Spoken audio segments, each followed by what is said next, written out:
I was at MSNBC for 3.5 years, and one thing, some of my colleagues, we had Ayman Mohyeldin at the premiere of the film last night, who still has a show at MSNBC, although he shares it now with 3 other hosts.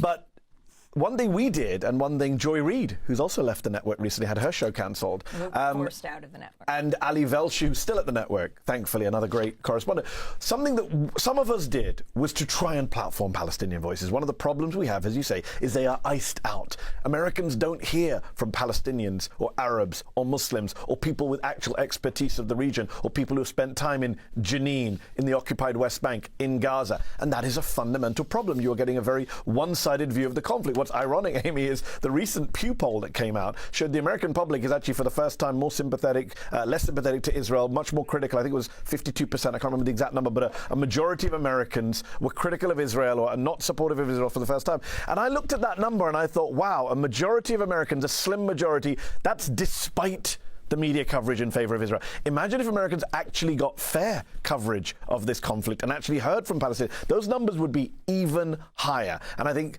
the real tragedy is that the media has been complicit in the Gaza genocide. I'll give you one example. Over the last few weeks, Palestinians have been starved in Gaza by the Israelis. And according to one study, not a single Sunday show in this country has mentioned it.